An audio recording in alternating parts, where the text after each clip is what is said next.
Astaghfirullahalazim allazi la ilaha illa huwal hayyul qayyum wa atubu ilaih. Astaghfirullahalazim allazi la ilaha illa huwal hayyul qayyum wa atubu ilaih. Astaghfirullahalazim allazi la ilaha illa huwal hayyul qayyum wa atubu ilaih. إلى حضرة النبي مصطفى رسول الله صلى الله عليه وسلم أزواجه وذريته وأصحابه الكرام. الفاتحة. أعوذ بالله من الشيطان الرجيم. بسم الله الرحمن الرحيم. الحمد لله رب العالمين الرحمن الرحيم مالك يوم الدين إياك نعبد وإياك نستعين اهدنا الصراط المستقيم صراط الذين أنعمت عليهم غير المغضوب عليهم ولا الضالين. Assalamualaikum warahmatullahi wabarakatuh. Alhamdulillahi rabbil alamin. Nahmaduhu wa nasta'inuhu wa nastaghfiruh wa na'udzu billahi min shururi anfusina wa min sayyiati a'malina. May yahdihillahu fala mudilla lahu wa man yudlil fala hadiya lahu.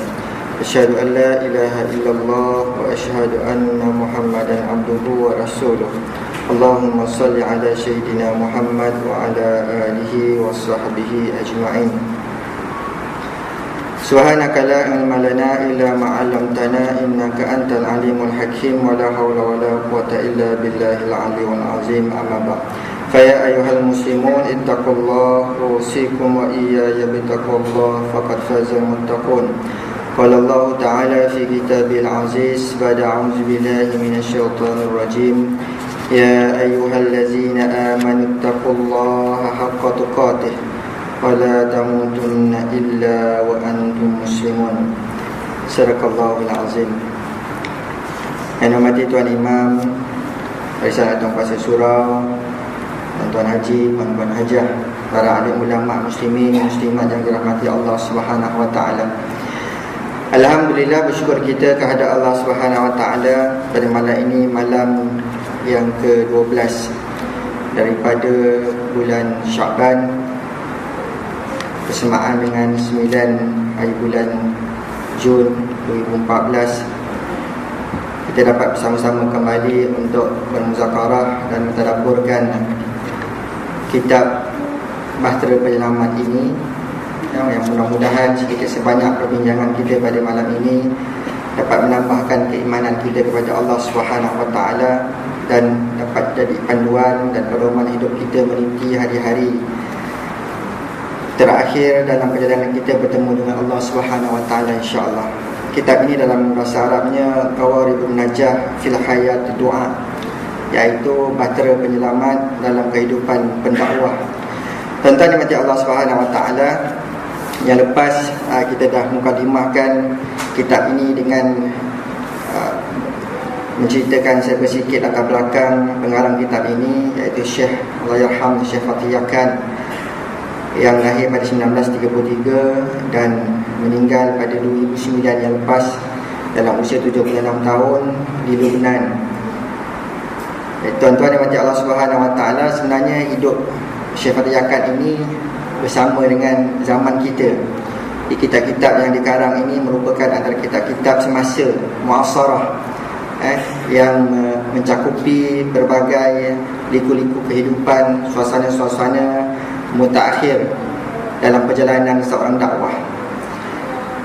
Maka sebelum kita membicarakan mukadimah pada muka surat yang kelima, bagi tuan-tuan yang ada kitab muka surat yang kelima mukadimah pada kitab ini, perlu kita tahu bahawa hukum sebagai pendakwah ini kepada kita semua sekarang adalah fardu ain.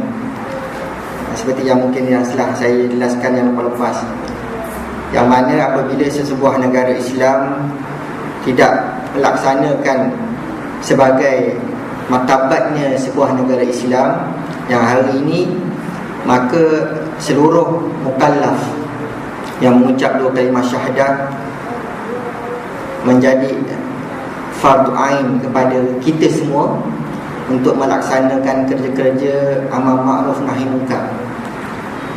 Sekiranya sesebuah negara Islam itu, sesebuah negara telah melaksanakan kerja-kerja dakwah seperti mana zaman Nabi SAW, iaitu dakwah, tarbiyah dan siasat ini digerakkan seiring, maka barulah hukum kepada kita untuk melaksanakan kerja-kerja dakwah ini kepada hukum fardu kifayah, iaitu kita menyambung saja usaha kerajaan bagi memastikan dakwah ini sampai ke akar umbi masyarakat. Tetapi hari ini menjadi kewajipan. Sebab itu kita bincangkan kitab ini. Salah satu daripada matlamatnya, ya, di awal ni, kalau habis kitab ni, matlamatnya ialah kita nak dapat 3 perkara. Yang pertama, kita dapat membina fikrah, dapat membina pemikiran kita ini berlandaskan syariat Allah SWT. Yang kedua, kita dapat membina sahsiah, dapat membina diri kita ini dengan akhlak-akhlak, adab-adab yang baik. Dan yang ketiga, kita dapat membina Islam sebagai merupakan kita ini mata rantai untuk menyebarkan dakwah Islam di atas muka bumi Allah SWT. Dan matlamat akhirnya, dengan pembinaan Islam itu, kita dapat menegakkan syariat Allah SWT di atas muka bumi. Walaupun bukan zaman kita untuk menikmati kemanisan itu, mungkin zaman anak cucu kita akan datang, tapi dia merupakan daripada usaha-usaha kita pada hari ini bagi mencapai matlamat ketegaknya daulah Islam, ketegaknya syariat Allah SWT di atas muka bumi ini. Sebab itu hari ini, tuan-tuan, bila kata nak dilaksana, belum laksana lagi, baru nak dibentang kat parlimen je, macam-macam dah. Seminarnya, forumnya, wacananya, nak membicarakan, nak meragukan, nak mentasykikkan hati-hati orang-orang yang beriman ini, baru suka betul nak laksanakan hudud ni, nak laksanakan jenayah syariat Islam. Macam susah sangat nak laksanakan begitu. Itu belum lagi dilaksana, baru cadangan untuk dibentangkan saja di parlimen. Sebab itu usaha-usaha kita ni, saya dan tuan-tuan, ialah panjang lagi kita punya usaha kita untuk beri kepahaman. Sebab kita berhadapan dengan ramainya masyarakat yang jahil dan masyarakat yang tak faham tentang Islam itu sendiri. Jadi tuan-tuan yang mati Allah SWT, kita memulakan muka surat yang kelima ini. Marilah sama-sama kita menghadiahkan Fatihah pada Allahyarham Syekh Fatih Yakan yang meninggal pada 2009 yang lepas dalam bulan Jamadil Akhir, 21 Jamadil Akhir. Mudah-mudahan Allah SWT merahmati rohnya, memberkati ilmu-ilmunya dan menempatkan dirinya di kalangan orang-orang saleh iaitu ahli syurga insya-Allah. Al-Fatihah. A'udzubillahi minasyaitonirrajim. Bismillahirrahmanirrahim. Alhamdulillahirabbil alamin, arrahmanirrahim, maliki yaumiddin. Iyyaka na'budu wa iyyaka nasta'in. Ihdinas siratal mustaqim, siratal ladzina an'amta 'alaihim ghairil maghdubi 'alaihim waladdallin. Bismillahirrahmanirrahim. Buku ini adalah ringkasan dan intisari kuliah yang telah saya sampaikan dalam beberapa pertemuan yang membincangkan masalah pendidikan. Dalam uraiannya, saya menyentuh beberapa halangan dan penderitaan yang sering dihadapi oleh para pendakwah Islam. Saya juga menyentuh beberapa ciri dan sifat-sifat imaniah yang wajib dimiliki oleh para da'i yang menyeru kepada Allah SWT supaya mereka menjadi golongan Rabbani, mampu menghadapi sebarang cabaran dan dapat mengatasinya dengan berkat pertolongan Allah SWT. Dan buku ini mengandungi 4 persoalan asas. Tentang yang Allah SWT dalam mukadimah kitab ini, pengarang kitab Syekh Fatih Yakan menyatakan bahawa dia adalah hasil daripada pertemuan-pertemuan, perbincangan-perbincangan dalam pendidikan Islam ini. Maka dia menyentuh beberapa ciri-ciri dan sifat-sifat imaniah, sifat-sifat orang-orang yang beriman yang wajib dimiliki oleh seorang da'i. Kita semua ni lah yang wajib dimiliki oleh kita semua dalam menyeru kepada Allah SWT supaya mereka menjadi golongan Rabbani. Kita selalu dengar perkataan Rabbani ini. Kenapa kita mesti menjadi golongan Rabbani dalam kita menyeru untuk meningkatkan, meninggikan kalimah Allah SWT di atas muka bumi ini? Sebab itu kalau kita faham, Rabbani ini berasal daripada kalimah Rabb, iaitu Tuhan. Kalau kita ya Rabb, kita berdoa kan, ya Rabb, ya Rabb, Kita baca Fatihah pun alhamdulillahi rabbil alamin. Rabb itu adalah Tuhan, Allah. Rabbani ini menambah perkataan alif dan nun di hujung dia menjadikan Rabbani, yang membawa maksud dalam lisanul Arab ialah generasi yang menyandarkan diri mereka kepada Allah Subhanahu wa taala untuk mendapat keredaan Allah Subhanahu wa taala, yang mengikut manhaj Allah Subhanahu wa taala berdasarkan Al-Quran, Sunnah, dan berjuang di jalan Allah Subhanahu wa taala, berjihad fi sabilillah bagi menegakkan amar ma'ruf dan nahi munkar. Ini maksud umum ya, tentang Rabbani. Di dalam tafsir Ar-Rahman yang dapat saya nukilkan ialah, dalam tafsir Ar-Rahman ini menyatakan kalimah Rabbani itu membawa maksud orang yang menyembah Allah dengan ilmu dan amal yang sempurna. Kita biasa baca tafsir Ar-Rahman kan, yang bermaksud dalam kalimah-kalimah Rabbani yang ada dalam Al-Quran itu diterjemahkan sebagai orang yang menyembah Allah dengan ilmu dan amal yang sempurna. Di dalam tafsir fi Zilalul Quran karangan Said Qutb menyatakan bahawa orang yang menghubung Rabbani itu ialah orang yang menghubungkan dirinya kepada Allah dengan amalan-amalan ibadah. Jadi tuan-tuan yang mati Allah Subhanahu wa taala, itu maksud Rabbani. Kenapa kita mesti dalam kitab Muqaddimah ini, kenapa kita seorang da'i itu yang menyeru kepada Allah Subhanahu wa taala, mereka mesti menjadi golongan Rabbani, mampu menghadapi sebarang cabaran dan dapat mengatasi dengan berkat pertolongan Allah Subhanahu wa taala. Itu maksud Rabbani, iaitu dalam erti kata yang kita boleh faham ialah hamba yang menyembah Allah Subhanahu wa taala dengan ilmu dan amal yang mengharapkan keredaan Allah Subhanahu wa taala, yang mengikut segala peraturan-peraturan Allah Subhanahu wa taala, dan yang berjihad, berjuang untuk menegakkan agama Allah Subhanahu wa taala melalui amar ma'ruf dan nahi munkar. Ini Rabbani. Kalau kita ada Rabbani ini, iaitu kita sentiasa menghidupkan neraca Rabbani. Menurut kata para ulama, dalam kita nak berjuang, berjihad menentang hawa nafsu kita, kita mesti meletakkan neraca Rabbani dalam jiwa. Jadi Rabbani itu apa? Iaitu Rabbani itu adalah nilai kehambaan kita kepada Allah yang sentiasa berhubung dengan Allah Subhanahu wa taala. Sebab itu kalau kita hurai yang lepas, kita baru sambut Isra' dan Mi'raj.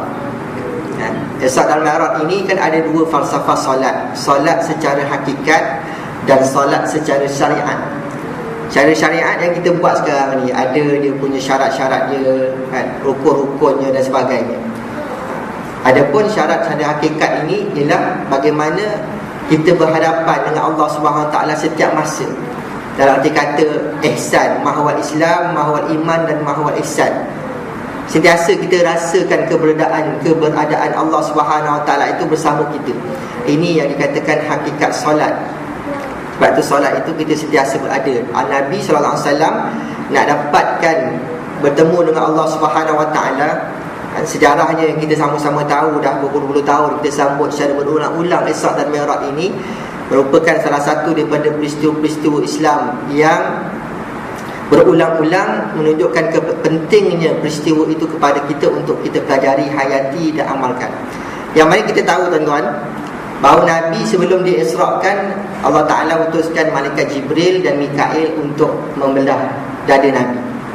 Dengan air Zam-Zam disucikan hati Nabi itu, sebagai lambang kepada kehidupan kita hari ini, pengajaran kepada kita pada hari ini bahawa perjalanan nak bertemu dengan Allah Subhanahu wa taala, ia memerlukan kepada sebuah hati yang suci, sebuah hati yang luhur untuk bertemu dengan Allah Subhanahu wa taala. Sebab itu tugas kita ini sentiasa kepada membersihkan hati. Sebab hati kita ini sentiasa mendapat bisikan-bisikan jahat daripada syaitan. Sebab itu jihad kita ini untuk membersihkan hati kita sentiasa setiap hari. Sebab itu Ibn Qayyim Al-Jawzi rahimahullah ta'ala mengatakan bahawa hati manusia ni ada tiga macam. Yang pertama, qalbun hayyun, iaitu hati yang hidup. Hati yang hidup ni ialah hati yang sentiasa berhubung dengan Allah Subhanahu wa ta'ala. Sama ada dalam solat, luar solat, kita bekerja dan sebagainya. Sebab itu kerja itu dikatakan sebagai ibadah kerana kita sentiasa berhubung dengan Allah Subhanahu Wa Taala, yang boleh memberi panduan kepada kita tentang halal haram, dosa, pahala dan sebagainya dalam kehidupan kita. Ini hati yang hidup. Hati yang hidup ni hanya dimiliki oleh para-para nabi, para-para anbiya, para-para wali Allah Subhanahu Wa Taala. Kita boleh capai itu, dan sekarang ni kita sedang perjalanan menuju untuk mendapatkan hati yang hidup ni, qalbun hayyun, yang sentiasa. Hati hidup ni semua orang hidup tuan-tuan, tapi hati yang qalbun hayyun ni hati yang sentiasa dengan Allah, ada hubungan dengan Allah Subhanahu Wa Taala. Ini kadang-kadang kita tak macam tu. Kadang-kadang kita lupa. Time kita main bola kita tak ingat Allah. Time kita tengok bola kadang-kadang kita lupa. Itu kita. Sebab itu kita dalam perjalanan nak dapatkan martabat itu. Hati yang kedua ialah hati yang hidup tetapi ada penyakit di dalamnya. Ini hati kebanyakan orang-orang kita. Hati kita hidup tetapi ada penyakit di dalamnya. Sebab itu kita ni, hati-hati saya dan hati tuan-tuan semua, ibu-ibu, bapa-bapa sekalian, hati kita hidup. Kita ada nilai kecintaan kepada Allah, kita ada nilai keinginan kepada kehidupan akhirat, kita ada nilai tawakal, keikhlasan kepada Allah Subhanahu Wa Taala ada dalam diri kita ni. Kalau tak kita datang, kita ada nilai tawakal kepada Allah, semua ada pada kita sebagai asas kehidupan. Tapi dalam masa-masa yang sama juga, hati-hati kita ni ada bisikan-bisikan jahat, yang mana kadang-kadang kecintaan kita kepada dunia, keinginan kita pada dunia lebih daripada kehidupan akhirat. Hawa nafsu lebih menguasai diri. Itu keadaannya. Syahwat kita kadang-kadang mengalahkan kita punya keimanan kita kepada Allah Subhanahu Wa Taala. Ini hati yang hidup tetapi ada penyakit-penyakit. Inilah yang Allah Subhanahu Wa Taala fa'alhamaha fujuraha wa taqwaha. Kita ada perkara bisikan-bisikan yang fasad dan bisikan-bisikan takwa. Maka hati-hati orang yang beriman ini, yang hidup hati dia ini dengan zikrullah, hidup dengan majlis-majlis ilmu, hidup dengan amal-amal soleh, kehidupan dia dilingkungi dengan orang-orang yang baik. Ini semua ini kita ni, tuan-tuan saya, kita hidup dalam suasana itu hari ini, insya-Allah. Kita hidup dalam zikrullah. Kita baca Quran setiap hari, kita berzikir, kita berselawat, kita beristighfar.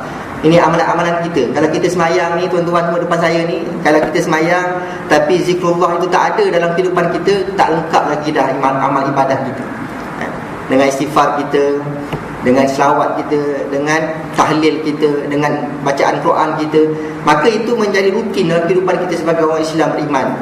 Itu dia hati yang hidup, yang boleh dibatasi dengan bisikan-bisikan jahat dengan amal-amal baik. Dengan majlis-majlis ilmu, yang kita duduk majlis-majlis ilmu yang mendapat rahmat Allah, keampunan Allah Subhanahu Wa Taala, itu semua adalah lingkungan kehidupan orang-orang yang beriman kepada Allah Subhanahu Wa Taala. Mereka hidup dengan amal-amal soleh. Daripada pagi tadi kita bangun sampai sekarang ni, berapa banyak amal-amal soleh kita buat, tolong orang, sedekah, infak dan sebagainya, fikir untuk Islam, tenaga kita digunakan untuk perkara-perkara manfaat dan sebagainya. Itu semua adalah amal-amal soleh. Amal-amal soleh yang boleh menyebabkan hati kita berpenyakit. Dan terakhir, yang keempat, kita hidup dalam suasana masyarakat kita, sekeliling kita, kawan-kawan kita adalah orang-orang yang baik, orang-orang yang soleh.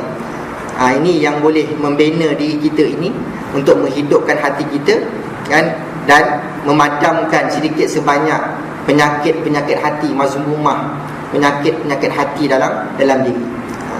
Ini keadaannya. Penyakit hati ni tuan-tuan, senang je. Kalau orang beri nasihat, kita susah nak terima. Itu penyakit hati ada. Orang tegur cara baik, ni orang tegur cara baik, nasihat. Suami nasihatkan isteri, isteri nasihatkan suami, kadang-kadang anak kita yang besar nasihatkan kita. Maka apabila dia berbentuk nasihat saja kepada kita, jadi kita tak boleh nak terima, ada rasa ego sikit dalam diri kita, itu tanda hati kita ada penyakit. Itu orang lain tak nilai, kita boleh nilai sendiri. Itu keadaan. Tapi kalau orang tegur kita, sebagai salah satu contoh, orang tegur kita, kita terima, alhamdulillah, ada lagi nasihat untuk dia aku. Itu tanda hati kita, hati yang suci, hati yang baik. Sebab itu susah dalam masyarakat kita pada hari ni. Kita tegur sama tegur menegur antara kita, jadi gaduh, jadi tak bertegur siapa, jadi dendam, jadi hasad dengki. iri hati masalah. Ni masalah. Sebab itu ramai orang dalam masyarakat kita pada hari ini hati dia hati yang berpenyakit. Yang kedua, hati yang berpenyakit ni susah nak datang solat berjemaah ke masjid ke surau. Itu hati penyakit nama dia. Yang boleh tahu, kita boleh nampak, dan dia sendiri boleh rasa. Walaupun kadang-kadang dia tak rasa dia penyakit. Sebab itu tuan-tuan, kita tengok saya pernah sebut dengan tuan-tuan, ramai orang puji Kota Resan ni, bagus jemaah dia ramai.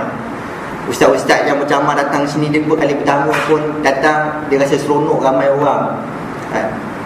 Tapi saya nak cakap dengan dia, Ustaz ke siapa ke orang luar, kalau saya kuliah kat luar ni, bagus Ustaz Kota Resan surau hidup ramai jemaah. Ramai Alhamdulillah saya cakap. Tapi saya nak beritahu, dekat sebelah surau saya tu ada apartmen 12 blok bangunan, ada 980 pintu.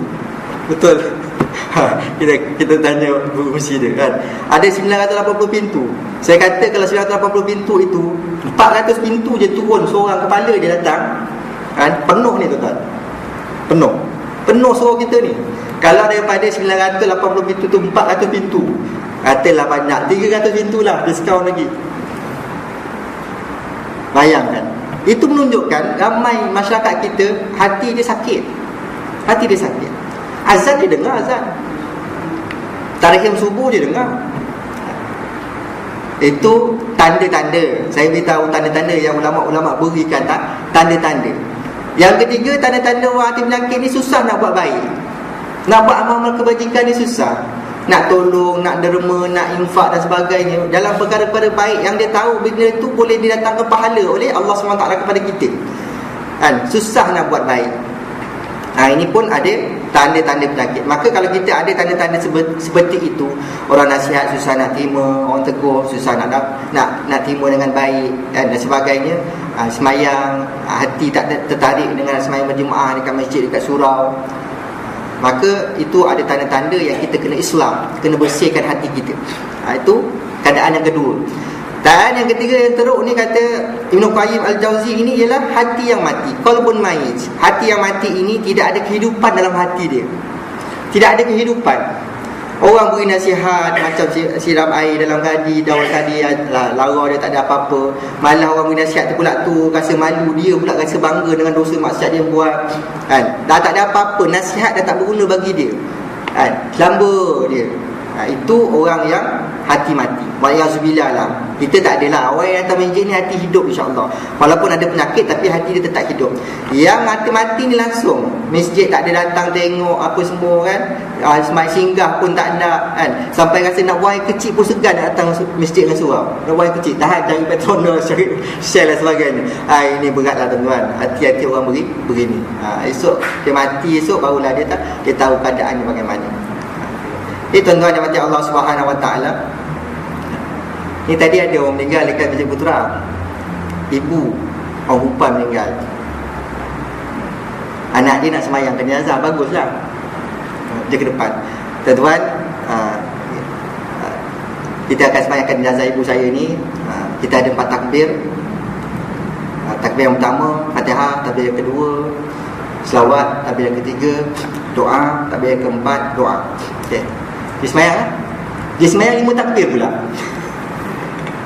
Dia semayang jadi 5 takbir pula. Macam mana tu? Dah orang dah, macam mana ni Ustaz? Sah ke tak semayang kita ni? Macam ulama-ulama Kota Resan, sah ke tak semayang? Dia jadi imam pada anak dia, pada ibu dia yang meninggal tadi 5 takbir.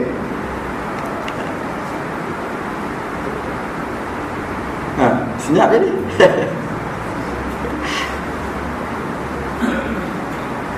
Semua tadi kelang kabut. Sah ke tidak Ustaz? Kami-kami ni, saya dia makmum. Bila saya sedang menjadi keadaan itu, kita tak angkat ikut dia. Kalau kita ikut dia, semayang kita tak sah. Maka kita diam, tunggu dia beri salam. Kita beri salam lah, bermakna takbir kita 4 je. Tapi bagi dia tu macam mana? Sama ada dia sengaja ke, dia lupa ke, ataupun dia beranggapan 4 takbir itu tak termasuk takbiratul ihram kan. Usalli ala hazihil mayyitati tadi kan, Allahu Akbar, dia tak masuk tu. Dia ingat Alhamdulillahirabbil alamin, Allahu Akbar tu yang pertama. Allahumma salli ala sayyidina Muhammad, Allahu Akbar yang kedua. Allahumma fir laha warhamha, Allahu akbar, tu yang ketiga. Allahumma la tahrimna ajraha, habis Allahu akbar, tu yang keempat. Jadi 5 takbir lah. Alhamdulillah lah tadi sempat, kerana kita kat masjid tu ada pusakaan banyak kitab. Maka kita bukalah kitab, salah satu kitab yang saya baca, kitab Mughni Muhtaj, kitab fiqh akbar dalam mazhab Syafi'i ini. Bila kita tengok dalam bab solat jenazah itu, dalam takbir rukun takbir itu, maka pengarang kitab menyatakan bahawa pada pendapat yang asah, pendapat yang baik, menyatakan bahawa tidak batal sembahyang bagi orang yang 5 kali takbir. Dia tulis dalam situ kan, khamsa takbirat, 5 takbir. Sama ada dia terlupa ataupun dia tak tahu. Sebab ada berlaku peristiwa dalam hadis Muslim, hadis sahih, yang menyatakan bahawa Nabi sallallahu alaihi wasallam tidak menyatakan batal kerana dia termasuk dalam zikir-zikir. Bila kita tengok tu, pendapat tu, tak tengok pendapat lain lagi lah, pendapat tu kaul yang asah, maka tenanglah hati yang masing-masing tu tadi kan. Macam mana ni, nak kena sembahyang balik ke tidak ni? Allah, saya pun, kita bukan fakir mana tuan-tuan, ilmu semua dalam kitab. Jadi bukalah kitab kan, buka kitab. Tu berlaku. Nanti esok kalau berlaku, kau tahu risau, kadang-kadang dalam berlaku tiba-tiba ada anak. Sebab itu saya selalu ingatkan, dalam bab pengurusan jenazah ni, kalau kita ada anak-anak, bab mandi kita boleh ajar, bab mengapan boleh ajar, bab mengemumikan boleh ajar, tapi bab semayang takkan nak ajar. Ustaz, 4 takbir dah, Allahu akbar, lepas ni baca apa Ustaz? Boleh? Mana boleh? Tak boleh. Bab semayang tak boleh ajar. Sebab itu kita mesti alert lah tentang perkara ini, tahulah kan, tahu macam-macam ni apa semua, takbir-takbir ni, jangan salah faham belajar kan. Jadi apabila kita belajar, kita tahu, maka kita melaksanakan tanggungjawab kita sebagai anak, sebagai penghormatan terakhir untuk menunaikan, mengimamkan jenazah ibu bapa kita dalam keadaan kita yakin ilmu yang kita ada. Itu keadaan. Kelas. Kita tuan-tuan mati Allah Subhanahu Wa Taala, itu hati tadi, tiga hati. Sebab itu Nabi sallallahu alaihi wasallam dibedah dada dia untuk dibersihkan, walaupun Nabi kali kedua dia bedah tu. Isyarat dia apa? Isyarat nak berjalan perjalanan bertemu dengan Allah Subhanahu Wa Taala mesti hati yang bersih, hati yang suci. Itu keadaan. Halas. Maka antara golongan nak jadikan kita golongan Rabbani ini, para ulama Said Qutb menyatakan bahawa antara ciri-ciri Rabbani itu ialah yang pertama, mesti niat yang ikhlas. Ikhlas niat dia itu untuk menyembah Allah, mengabdikan diri pada Allah. Wa ma khalaqtul jinna wal insa illa liya'budun. Tugas kita sembah Allah. Tidak ada Tuhan yang disembah melainkan Allah Subhanahu Wa Taala. Itu penafian dan isbat dalam kitab tauhid. Mesti ada nafi dan isbat. La ilaha, maka menafikan tidak ada Tuhan, apa satu pun tidak ada Tuhan illallah, dan menisbatkan dan kita menetapkan bahawa yang kita sembah hanyalah Allah. Itu bila kita sembah Allah SWT mesti ikhlas, bukan kerana yang lain. Sebagai nilai pengabdian kita kepada Allah SWT, maka kita kena sembah Allah SWT. Sebab itu tuan-tuan yang mati Allah SWT, Nabi kata, mulakan dengan dirimu, kemudian pada orang yang hendak kamu suruhkan dakwah. Maka kita nak berdakwah, nak suruh orang sesuatu perkara ini, mesti kepada diri kita yang mengetahui. Itu keadaan. Tuan-tuan yang mati Allah SWT, yang pertama. Yang kedua, mesti ada muraqabah dengan Allah. Sentiasa muraqabah dengan Allah dalam keadaan terang dan tersembunyi, sentiasa berhubung dengan Allah Subhanahu Wa Taala. Ini ciri-ciri Rabbani yang perlu ada pada diri kita ini, baru kita boleh jadi golongan Rabbani dan boleh menyampaikan dakwah kepada orang lain. Kalau kita suami, kita nak bagi dakwah pada isteri dan anak-anak, maka ciri-ciri Rabbani itu mesti ada dalam diri kita. Itu keadaannya. Yang ketiga, ciri-ciri Rabbani ini ialah orang yang menjaga waktu solat. Menjaga waktu solat dan tunaikan secara berjamaah. Ini yang kita nak, yang boleh kita usahakan sedaya upaya mungkin untuk kita menjaga waktu solat dan kita tunaikan secara berjamaah. Berjamaah ni tuan-tuan tak semestinya di masjid. Kadang-kadang kita berjemaah di surau, kadang-kadang kita berjemaah di RNR, kadang-kadang kita berjemaah di rumah. Tapi bukan nak jadikan berjemaah di rumah itu sebagai suatu aktiviti pada keluarga kita. Aktiviti solat berjemaah seperti mana yang kita buat hari ini adalah di surau, di masjid-masjid, untuk kita menghidupkan sembahyang fardu berjemaah. Yang keempat, antara ciri-ciri Rabbani ini ialah menunaikan solat-solat nawafil, solat-solat sunat. Menunaikan solat-solat sunat, sunat-sunat ba'diyah, qabliyah, sunat taubat, sunat hajat, sunat istihara, sunat tahajud, sembahyang sunat witir dan sebagainya. Inilah yang menjadi kepada ciri-ciri Rabbani. Sebab itu Nabi sebut pada kita, innallaha la yanzuru ila suwarikum, Allah SWT tidak melihat kepada rupa paras kamu, wa amwalikum, dan harta benda kamu, walakin yanzuru ila qulubikum wa a'malikum. Akan tetapi Allah SWT melihat hati-hati kamu dan amal-amal kamu.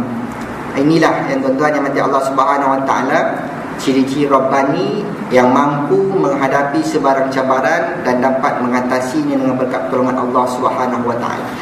Sebab itu pokok pertama dalam mukadimah ini, kita sedang belajar untuk menjadikan diri kita ini golongan-golongan Rabbani, iaitu golongan orang yang sentiasa mengabdikan diri kepada Allah SWT, dalam keadaan terang dan nyata. Kita sentiasa mengabdikan diri kepada Allah. Kita bekerja, kita mengabdikan diri pada Allah. Kita beriadah, kita mengabdikan diri pada Allah SWT.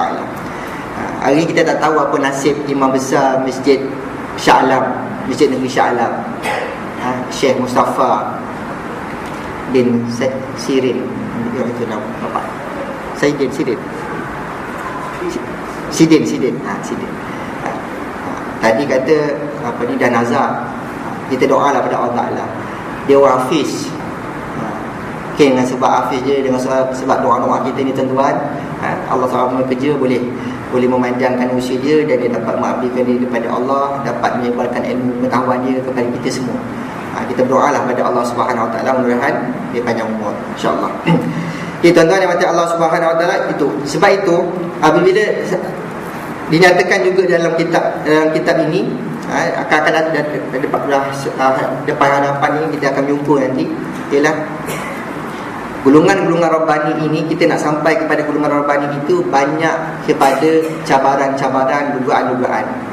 Sebab itu perkara yang pertama itu perkara yang pertama apa yang disentuh dalam kitab ini, iaitu menyentuh 5 dugaan yang kerap menimpa orang Muslim, lebih-lebih lagi dai yang beriman kepada Allah SWT sebagai Allah, sebagai Tuhan, kepada Nabi Muhammad SAW dan Al-Quran sebagai perlembagaan, serta ingin komited dengan apa yang dia yakininya. Maka dia akan berhadapan dengan beberapa ujian-ujian, dengan halangan-halangan yang terpaksa dia tempuhi. Antaranya ialah apa dia, iaitu orang mukmin yang dengki kepadanya. Orang mukmin yang dengki kepadanya. Ni mukmin ni hati tak baik lah tuan-tuan, yang dengki. Sebab itu semalam kita dapat berita kat Mesir 4 lagi ulama besar di Mesir yang menjadi guru-guru kita, guru saya ketika itu dihukum bunuh oleh kerajaan baru yang zalim ni. Dapat saya sebutkan dengan tuan-tuan, yang pertama adalah Syekh Abdul Rahman Al-Bar, ulama hadis. Dia juga dirujuk sebagai mufti Ikhwanul Muslimin. Dia sekarang ni nak bersihkan semua kat Mesir ni. Mana-mana saja yang ada ciri-ciri Ikhwanul Muslimin, dia akan bersihkan, dia akan buat pemutihan. Ini zalimnya kerajaan Mesir pada hari ini. Sebab itu saya dah tahu hati dah kalau nak hantar anak-anak saudara ke Mesir sekarang ni. Tahu hati. Bukan kata Mesir tu tak bagus, tapi tahu hati. Tahu hati dia tuan-tuan, bila kerajaan tu zalim, dia memberi kesan kepada sistem pendidikan. Akhirnya dia akan timbul tidak berkat. Jadi akhirnya nanti yang balik daripada Mesir ini bawa ijazah, tapi tak boleh guna ilmu dia untuk masyarakat. Ini yang kita bimbang. Sebab ulama-ulama pun takut dah nak cakap. Ulama-ulama Azhar sekarang ni ramai lagi, tapi semua sekarang ni memikirkan masalah ummah. Kalau aku juga menzahirkan aku menyokong Islam, dan saya akan habis pupus ulama-ulama, siapa nak ngajar kat Usia Azhar. Ni ada yang berfatwa begitu, dia ambil pendekatan begitu, dia diam. Kalau ada janggut-janggut buang, kan? Kalau ada serban buang serban. Nak memastikan survival ilmu Islam dekat Usia Azhar itu berterusan, ada. Tapi dia sentiasa dipantau oleh SB lah. Bila dah sampai ilmu, kalau dulu masa kami belajar dulu, dia sebab bab jihad, sebut betul-betul jihad. Dia sebut, berani sebut bekas Presiden Hosni Mubarak tu zalim begini sebagainya. Dia berani sebut. Masih lagi telus lagi ilmu tu. Tapi sekarang ni saya bimbang, takut tersekat. Takut tersekat dengan pemimpin yang zalim ini. Walaupun hanya 47% saja rakyat Mesir yang keluar mengundi, 1.4 juta kalau tak saya undi rosak. Pelik tu. Tuan-tuan pergi ikuti perbangan kan, 1 juta lebih undi rosak. Dalam keadaan 47% yang keluar mengundi, bermakna ada 53% lagi yang tak keluar mengundi. Itu sebagai protes, silent protest. Memang rakyat Mesir tahu dah keadaan itu, dia tidak akan keluar mengundi untuk mengundi pemimpin yang zalim. Jadi hari ini berlaku semalam, kita sampai peristiwa kepada kita, 4 orang lagi ulama dibunuh. Yang kedua, Syekh Dr. Abdullah Hassan Barakat, Dekan Fakulti Dakwah di Usia Al-Azhar. Ini semua bekas-bekasnya tuan-tuan, minta Allah SWT. Yang ketiga, Syekh Dr. Jamal Abdul Hadi, pakar sejarah. Dia salah seorang daripada ahli kuasa keseluruhan ulama sedunia. Dan yang keempat, Syekh Muhammad Abdul Maqsud, pendakwah. Ini terkenal lah kat Timur Tengah, terkenal ni Syekh Muhammad Abdul Maqsud ini. Maka dihukum bunuh 4 orang lagi. Akan datang ada lagi, ada lagi. Maka tuan-tuan, jadi orang-orang yang beriman nak berdakwah ni berhadapan dengan orang mukmin yang dengki pada dia. Ni semua hati-hati yang busuk. Itu bukan mukmin lagi, itu dah kafir dah bagi saya dah. Itu keadaannya. Yang kedua, orang munafik yang membencinya. Kita kena ingat di sini kita ni ada orang munafik yang tak suka kepada Islam, dan tak suka tertegaknya agama Allah, tak suka amal ma'ruf nahi mungkar ini berjalan dengan baik. Ni orang munafik. Depan kita okey, belakang kita Allahu Akbar. Yang ketiga, orang kafir yang mahu memeranginya. Ini kita akan jumpa perpasan-perpasan akan datang. Yang keempat, syaitan yang hendak menyesatkannya. Yang kelima, nafsu yang sentiasa bertarung dengannya. Ini perbahasan-perbahasan permulaan yang kita akan bahaskan, insya-Allah akan datang. Perkara yang kedua, menyentuh muasafat imaniyah yang mesti dimiliki oleh para aktivis Muslim dan da'i di setiap zaman dan tempat untuk menjadi manusia yang Rabbani. Disebut lagi Rabbani. Ini sifat-sifat orang nak jadi Rabbani ini, iaitu beberapa sifat-sifat yang terkandung. Yang pertama, orang-orang yang sentiasa bertaubat, orang-orang yang abid, yang mengabdikan diri pada Allah Subhanahu Wa Taala, orang yang sentiasa bertahmid, memuji Allah Subhanahu Wa Taala, orang yang berpuasa atau berkelana. Ini kita ni dah masuk kepada 12. Sekejap dia masuk berlalu, tuan-tuan dan Allah Taala. Kita akan meraihkan kedatangan bulan yang penuh keberkatan, iaitu bulan Ramadan Al-Mubarak.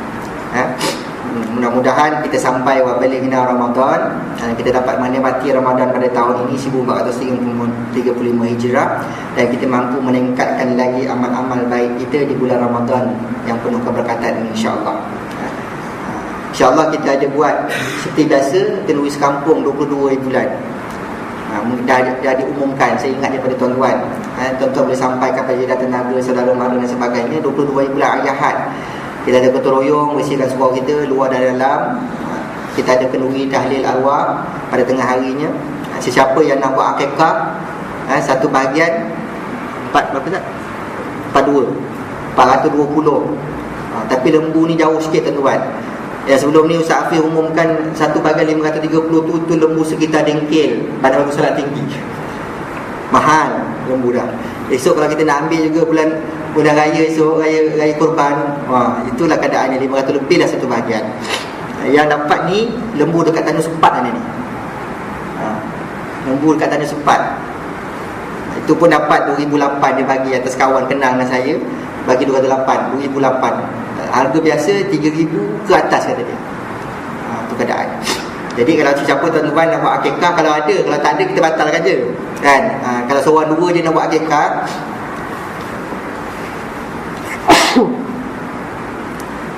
Kalau seorang dua je nak buat akikah, tak ada, kita batal aja, kita buat beli daging je lah, masak kan. Kalau ada cukup seekor lembu untuk satu bahagian 420 tu, kita akan korban buat akikah lembu pada 22 bulan tu, insya-Allah, seminggu sebelum Ramadan. Tuan-tuan mati Allah Subhanahu Wa Taala, itu berpuasa. Yang kelima, orang yang rokok dan sujud. Yang keenam, orang yang sentiasa menyuruh yang ma'ruf, mencegah yang mungkar. Yang ketujuh, orang yang sentiasa menghormati batasan-batasan Allah Subhanahu Wa Taala.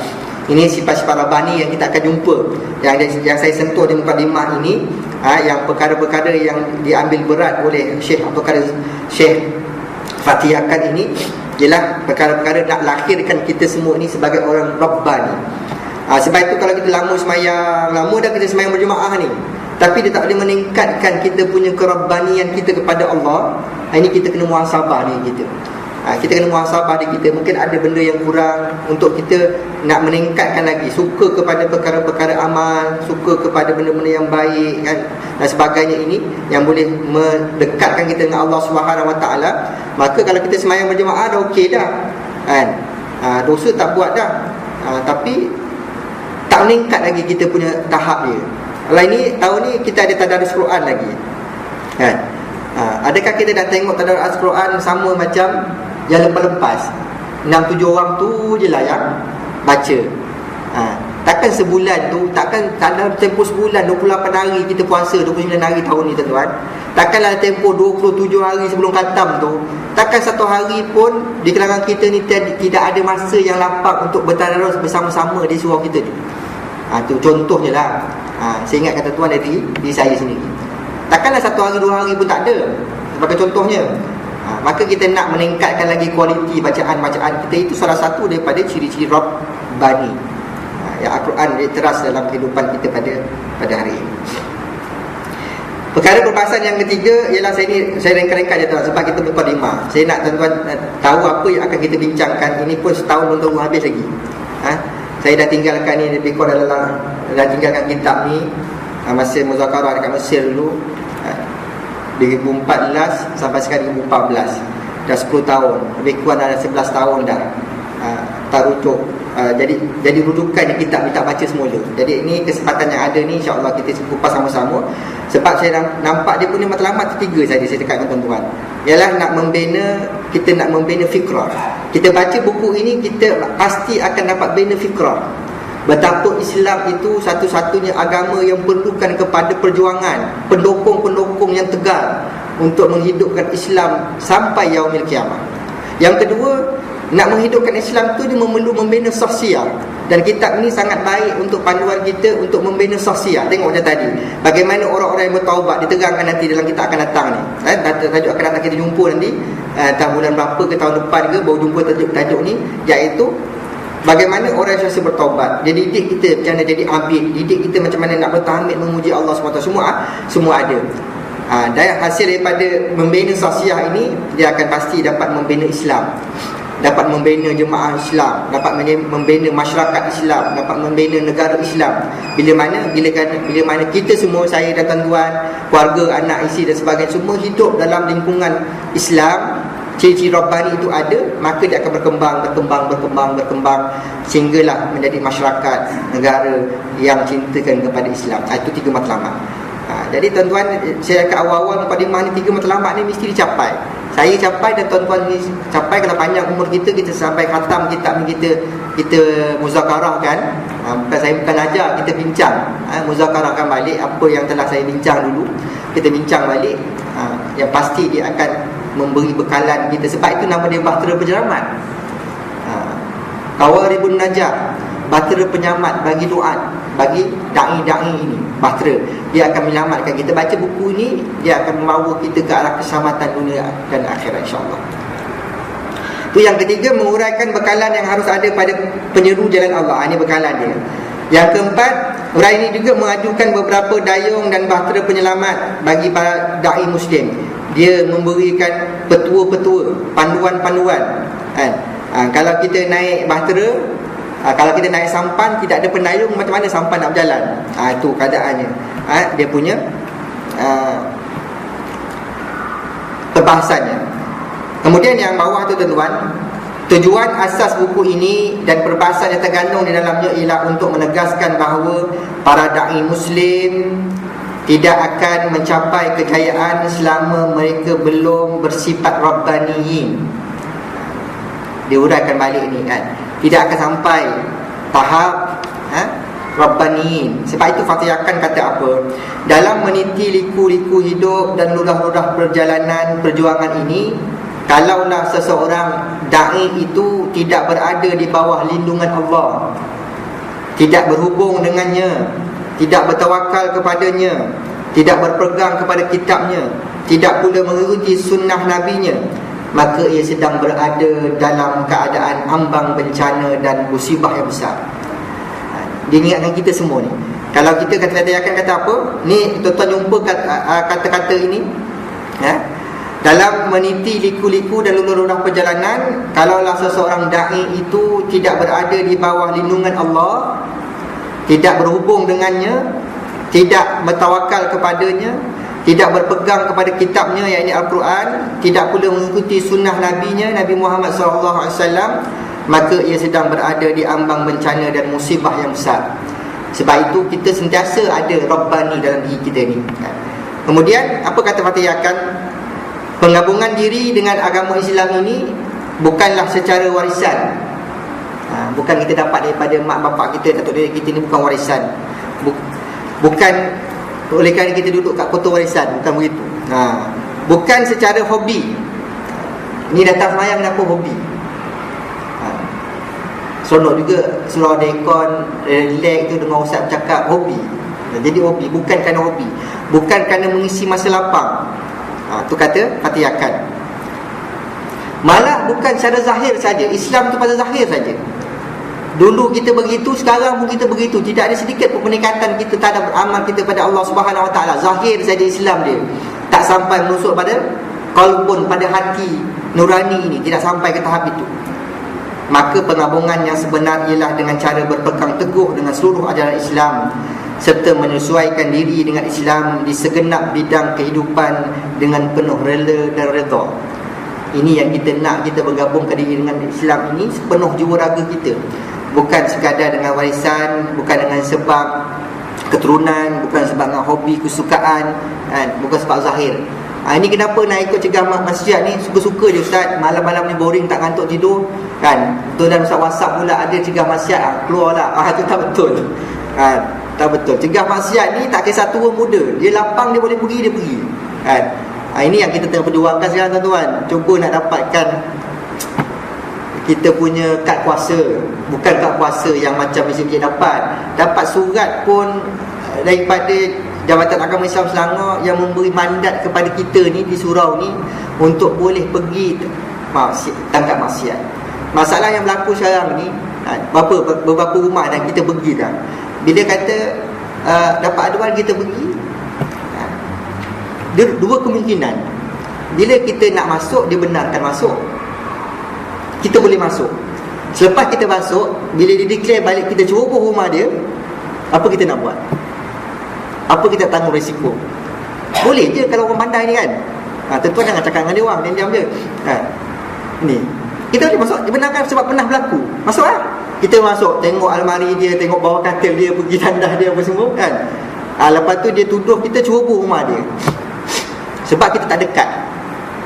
Bila tak dekat, ceroboh dia dakwa kita balik, kita pula kena saman dengan dia. Itu satu masalah. Yang kedua, kita nak tengok IC dia pun tak boleh. Nak pegang IC dia pun tak boleh sebab tak dekat kuasa. Itulah masalahnya sekarang. Sebab tu kita jalan hari ni, kita cegah mungkar dia. Kalau ada, keluar kita tu. Kalau kita datang, ada, tak ada, kata tak ada siapa tak ada. Kalau kata dia mengaku tak ada siapa apa semua, kita pun tak boleh nak berkeras, nak pergi masuk juga. Kalau dia tak bagi masuk, kita tak boleh masuk. Kalau rumah berpagar tu, yang datang rumah berpagar, lonceng dah 10 kali, 15 kali lonceng, dia tak buka, tak boleh panjat. Ini masalah antara kekangan-kekangan amar ma'ruf nahi munkar ni, munkar mencegah munkar. Sebab itu kita kena tahu tuan-tuan kan. Ada orang nasihatkan saya apa semua, kenapa susah sangat nak cegah maksiat ni, kata dia kan. Dia ingat bila report kita selesai masalah. Tidak.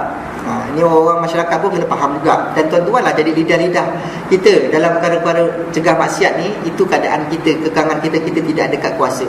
Sebab itu kita cuba minta paling tidak pun surat kebenaran ada kuasa tu. Walaupun kuasa itu tidak sama seperti label dapat kad penguasa itu. Sebab enigma dalam negeri Selangor ni, dia hanya beri kad kuasa itu pada masjid-masjid saja, bukan surau solat Jumaat kan.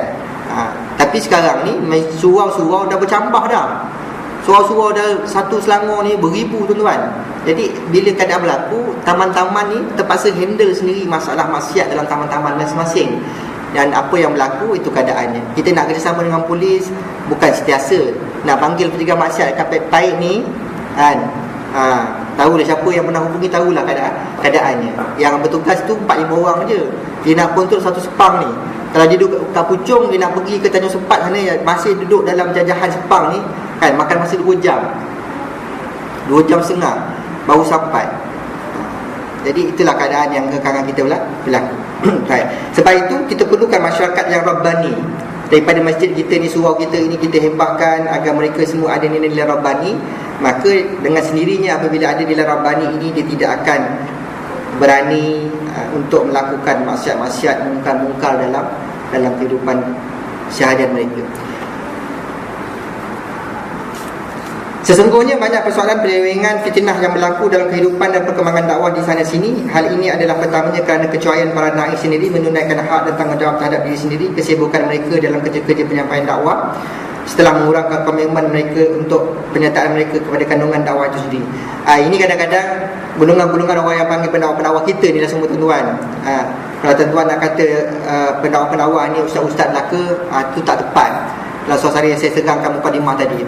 Maka kewajipan kita hari ini, kadang-kadang kita sibuk dengan kerja-kerja kita, sehingga kadang-kadang kita mengabaikan Rabbaniyah kita ni, ubudiyah kita kepada Allah. Kita mengabaikan zikir kita tinggal, semayang berjemaah kita tinggal, baca Quran kita tinggal, sebab kita sibuk sibuk dengan dunia, urusan dunia, sibuk dengan kerja-kerja dakwah. Kadang-kadang sampai melupakan amal-amal pribadi. Itu yang menyebabkan kadang-kadang dia mendatangkan masalah kepada diri kita sendiri dalam meneruskan kerja-kerja dakwah untuk meletakkan kita sebagai salah satu daripada golongan-golongan Rabbani ini. Kita tuan dimati Allah Subhanahu Wa Taala. Begitulah kesimpulannya. Kata pengarang kitab, marilah kita berdoa kepada Allah Subhanahu Wa Taala agar memberi taufik dalam mengerjakannya. Di samping itu kita sentiasa beramal dan istiqamah dalam hidup. Allah Subhanahu Wa Taala berfirman dalam surah At-Taubah ayat 15 itu, katakanlah, wahai Muhammad, hendaklah kalian berusaha, nescaya hendaklah kalian beramal, wa qul i'malu, hendaklah kamu beramal, bekerja, nescaya Allah dan Rasulnya dan orang-orang yang beriman akan melihat segala usaha baik kita. Wa saturaduna ila alimil ghaib wasyahadah, dan kita akan dikembalikan kepada Allah yang mengetahui alam ghaib dan yang nyata. Lalu Allah fa innabiukum bima kuntum ta'malun, lalu Allah Subhanahu Wa Taala menjelaskan kepada kita apa yang sebenarnya telah kita lakukan, yang telah kita usahakan semasa di dunia ini. Maka insya-Allah tuan-tuan, mukadimah itulah mukadimah daripada kitab ini, insya-Allah akan datang. Untuk maklumat tuan-tuan, hari Rabu ni Ustaz Dr. Irwan Subri dia tak ada, dia ke Mesir. Insya-Allah lah saya akan ganti ganti kuliah saya yang bulan lepas yang tak dapat. Kita ganti masuk pada tajuk yang pertama ini. Kemudian kita mungkin akan rehat sebulan setengah itu, 2 bulan, Ramadan dan Syawal. Kita insya-Allah akan jumpa dalam bulan Zulkaidah, bulan 9 insya-Allah. Kita akan jumpa balik untuk mencambung kembali perbahasan dan perbincangan kita dalam kitab Bahtera Penyaman, insya-Allah. Yang baik daripada Allah, yang lemah daripada pengambil saya sendiri. Marilah sama-sama kita beristighfar kepada Allah Subhanahu Wa Taala. Mudah-mudahan Allah Subhanahu Wa Taala sentiasa mengampunkan dosa-dosa di atas kelalaian dan kelapaan kita sebagai hamba-Nya, insya-Allah. Astaghfirullahalazim allazi la ilaha illa huwal hayyul qayyum wa atubu ilaih. Astaghfirullahalazim allazi la ilaha illa huwal hayyul qayyum wa atubu ilaih. Astaghfirullahalazim allazi la ilaha illa huwal hayyul qayyum wa atubu ilaih.